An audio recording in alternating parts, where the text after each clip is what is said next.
In my last video, I explained how diffusion is the result of random scattered motion of a conserved quantity, such as molecules, thermal energy, or fluid momentum, and the speed of this process is described by the diffusivity parameter.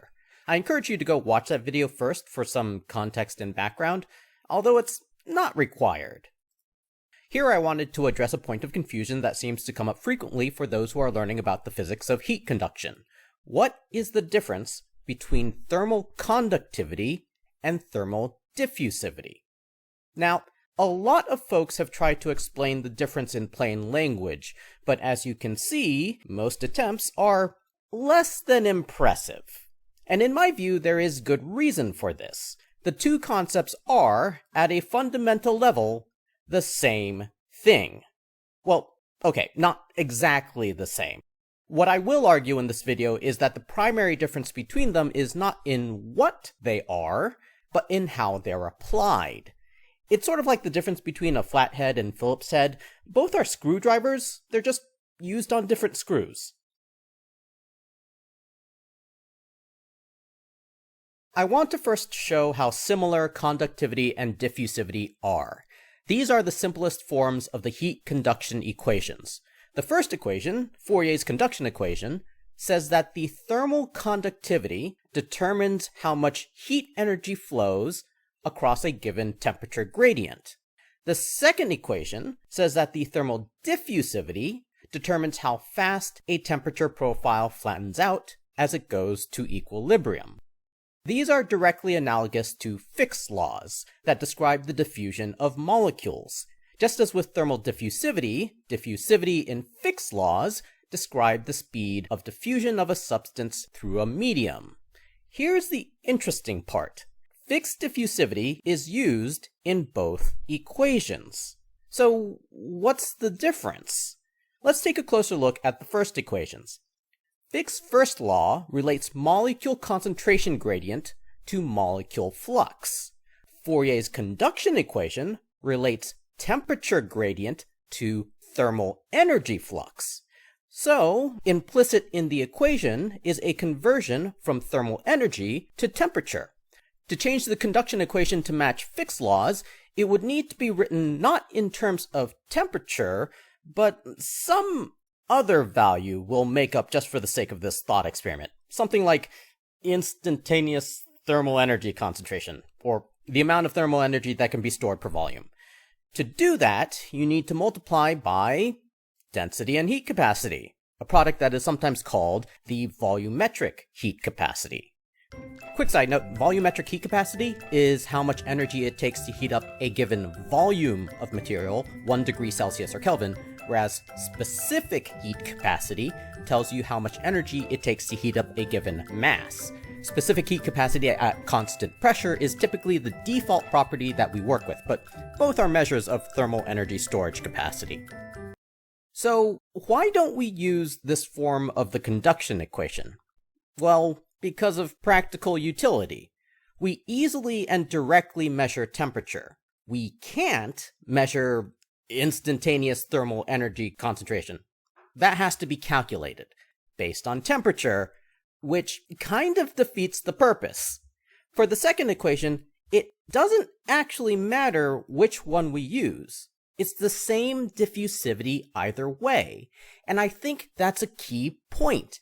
The diffusivity doesn't actually tell you how much energy flows. It doesn't even necessarily tell you what is moving. The units of diffusivity don't include kilograms or joules. It just tells you how quickly a system moves towards equilibrium or steady state. As a thought experiment, how would we change Fick's first law to be more like the conduction equation? Well, instead of molecule concentration, we might write it in terms of maybe chemical potential energy. Now, chemical potential energy is another concept that maybe deserves its own discussion, but just know that the key similarity to temperature is that the chemical potential energy profile must be continuous across all interfaces. But once again, it's easier, in a practical sense, to measure molecule concentration than chemical potential energy. In the fundamental equations that define conductivity and diffusivity, the two parameters can be swapped with a simple shift in framing, meaning that they are almost the same thing. The real difference between them is in what we use each of them for. The thermal diffusivity is most directly defined by the heat equation, which tells you how quickly a temperature or thermal energy profile flattens out its curves. Note two things. One, it specifically talks about how the temperature profile changes with time, meaning it is most important for transient cases. Two, it doesn't tell you about the quantity of thermal energy that moves around, just how fast the system moves towards equilibrium. For example, let's think about cookware for use on stovetops. The material is exposed to a localized heat source, and if it doesn't spread the heat out quickly, the first time you put the pot onto the burner, you'll get burner-shaped scorch marks. Or worse, the difference in temperature in the pot will create thermal expansion stress that causes the material to warp or shatter, as can happen with glass. High thermal diffusivity means that the material quickly reaches an even temperature with no local hotspots. This is why some pots have copper bottoms, to quickly spread out the heat from the burner. Thermal conductivity is most directly defined by the conduction equation, which tells you how much heat flows given a temperature gradient. There is no time component to this equation, so it is most important for systems that have had time to evolve and reach what we call steady state, where temperature profiles are flat and the heat flux is constant. For example, this applies to the insulation in a thermos, or sleeping bag, or to the fins of a heat exchanger in continuous use. There, the temperature differential across the material stays constant, which means that the second equation doesn't apply. Unlike thermal diffusivity, thermal conductivity does say something about the amount of thermal energy moved, as opposed to just how fast. Air has a thermal diffusivity comparable to low-carbon steel, but one of those is distinctly better than the other to use as thermal insulation in the walls of your home. Unless you, want to insulate your home against cannon fire. And there you go. That's all you need to know, right? Haha, you fool! I thought so too, until I encountered something that muddied the waters and made me want to punch a hole in a wall. Or a textbook, as the case may be.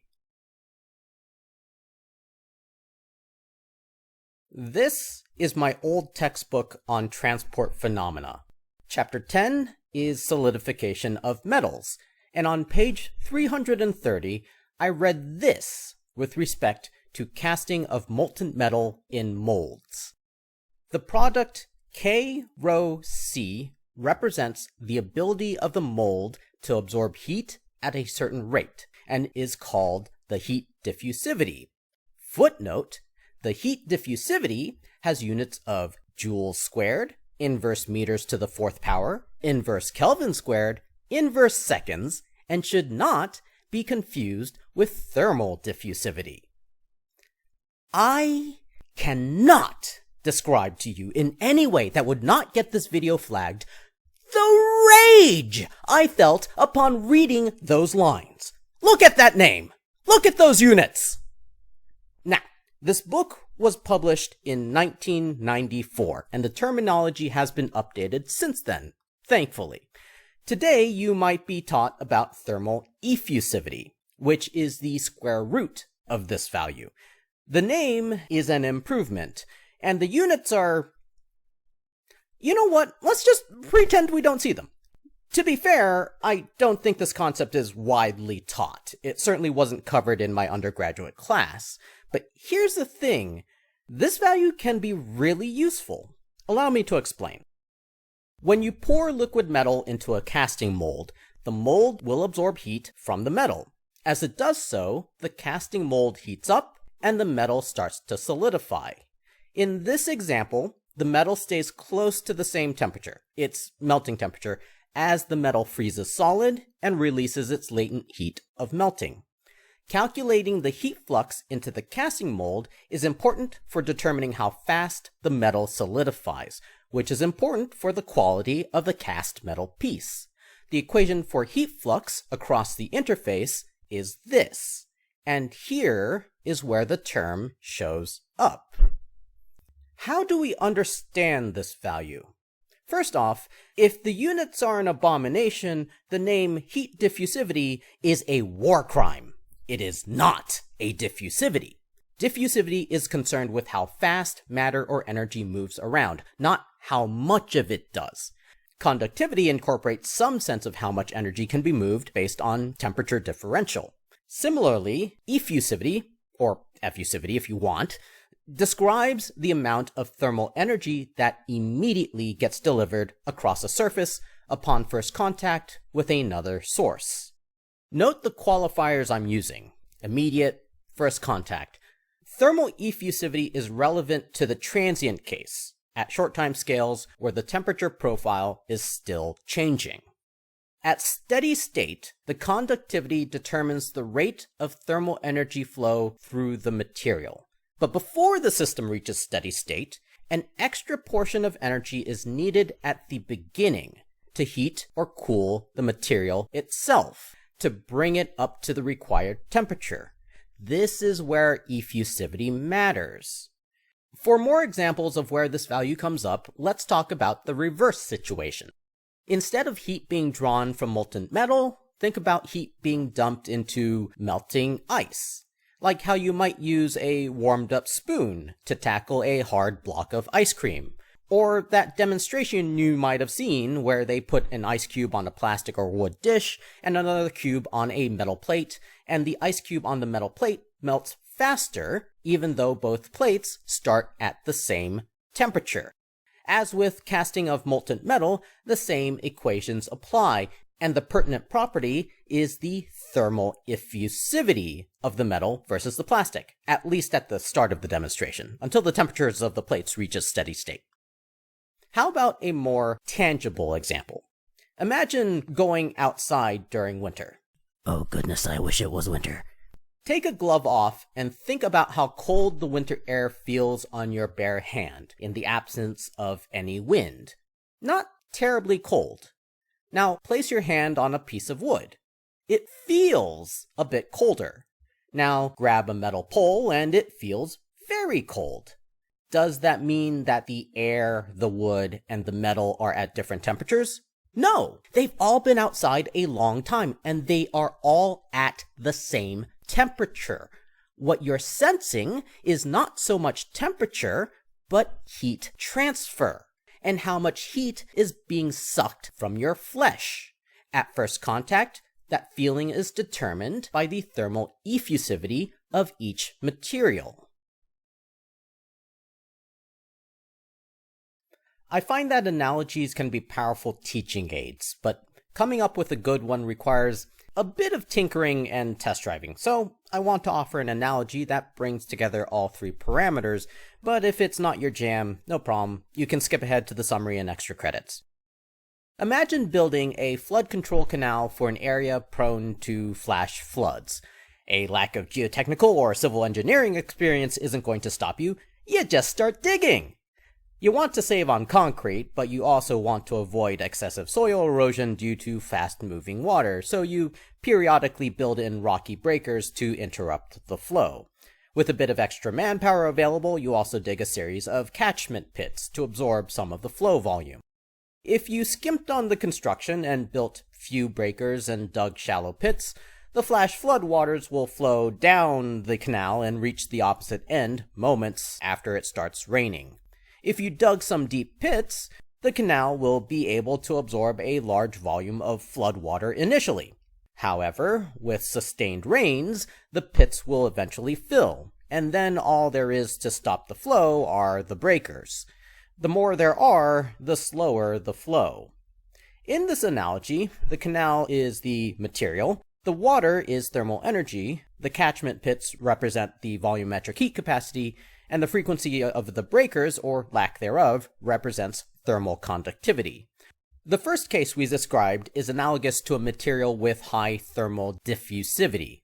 Digging deeper pits is analogous to increasing the thermal effusivity and illustrates how the need to spend thermal energy to heat the material itself is paid for by initial heat flows into or out of a material. To summarize, thermal diffusivity tells you how quickly temperature gradients flatten out within a material, how quickly a system moves towards steady state or equilibrium. Thermal conductivity tells you how easily thermal energy moves through a material when driven by a temperature gradient. Thermal effusivity tells you how much thermal power can be immediately exchanged across an interface with an external source. Diffusivity and effusivity are applicable to transient non-equilibrium and short time frame situations. Conductivity is the defining parameter at steady state and long times. Diffusivity and conductivity apply to the continuum, to energy flows within a material. The effusivity applies at the interface, the boundary of an object in thermal contact with something else. Diffusivity doesn't really tell you how much energy moves, only how fast gradients equilibrate. And it technically doesn't care if you work in terms of temperature or instantaneous thermal energy concentration. Thermal effusivity does concern itself with the amount of thermal energy that moves. It arises from how much thermal energy needs to be spent to bring the material up to temperature before reaching steady state. I hope this helps anyone having to learn about heat conduction. Originally, this was supposed to be a brief note at the end of the video on diffusivity, but the answer kind of got away from me. In any event, here are the rest of the extra credit notes on my previous video. These are not comprehensive explanations, just brief notes to add nuance and point you towards more advanced topics if you're curious and willing to do your own reading. But if you're only here to watch me tie myself into knots explaining the difference between conductivity and diffusivity and effusivity, you're free to check out. But hey, thanks for watching all the same. The heat equation is only this simple if the diffusivity is constant with respect to temperature or concentration, which it doesn't have to be. If the diffusivity is variable, then the second law might look like this, and the eventual distribution doesn't quite follow a normal distribution. Similarly, fluids with constant viscosity and density are Newtonian, but there are plenty of non-Newtonian fluids whose viscosity changes depending on how fast you shear it, like cornstarch water slurries or toothpaste. A constant diffusivity leading to a normal distribution is an idealized case. Many systems are close enough that the difference can be neglected, but there are plenty of exceptions. Those interested in reading further are free to look up the Fokker-Planck equation or Smoluchowski equation for themselves. Another place the random walk model shows up is in polymer physics. A polymer is a long molecular chain made up of lots of subunits or monomers linked together. The shape of this chain can be modeled as a random walk, made of n units of length A. But, you might ask, what about the rule of past independence? A random walk can double back and intersect itself, but a chain of atoms can't do that. In 2 dimensions, this is a major issue and requires moving to a self-avoiding random walk model, or something similar. However, in 3 dimensions, the possibility of crossover is low enough that it can be ignored under certain conditions, and the conformation of the chain is close to a random walk. This conformation is also called an ideal chain, or freely jointed chain. 2 notes. 1. Ideal chain conformations are specifically found in pure polymer melts or theta solvent conditions. Conformations are different in very good or very bad solvents. 2. The characteristic segment length is something called the Kuhn length, or about double the persistence length. It's more complicated than just the physical size of the chemical subunits.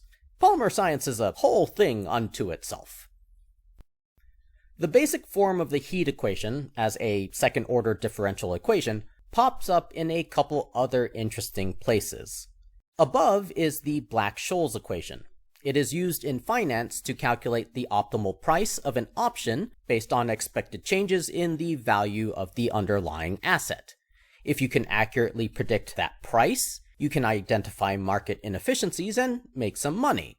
See this second derivative term in the equation? That term accounts for short-term fluctuations in the asset value, otherwise known as the volatility, and models it as Gaussian random noise. Although there is some debate as to whether price fluctuations in financial markets are truly Gaussian.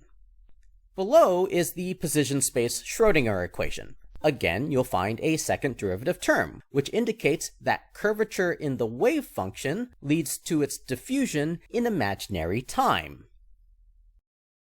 Why did I think it would be a good idea to bring up quantum mechanics? I'm woefully unqualified to talk about this. I regret my decisions and will now change the subject. Fundamentally, diffusion is about molecular motion, at least with regards to mass and energy transport, as we've covered above. Let's just consider molecular diffusivity for now, as it's easiest to visualize. One can model molecules as moving at some average speed, based on temperature. They collide with another molecule and change direction at some average rate, which we can call the collision frequency. The average distance that a molecule can travel unimpeded between collisions is called the mean free path. You can think of diffusivity as being proportional to the average velocity squared, or mean free path squared. Alternately, you can model diffusivity as a product of thermal energy, Boltzmann constant times temperature, and a property called mobility. Mobility is defined as the ratio of the drift velocity to applied driving force. Let's expand on that a bit with an example. For low Reynolds numbers, like less than 1,000, drag force is roughly proportional to velocity, and the molecular scale is almost always at low Reynolds number. Mobility is basically that proportionality constant. If these descriptions help you in any way, then fantastic. However, teaching these concepts runs the risk of falling into propertyception, where you define a property as a function of some other property that itself is a function of another property, and so on. To be fair, some of these concepts are useful in specific fields. For example, in the context of electronic materials, you are more likely to encounter the concept of electron mobility or charge carrier mobility rather than diffusivity.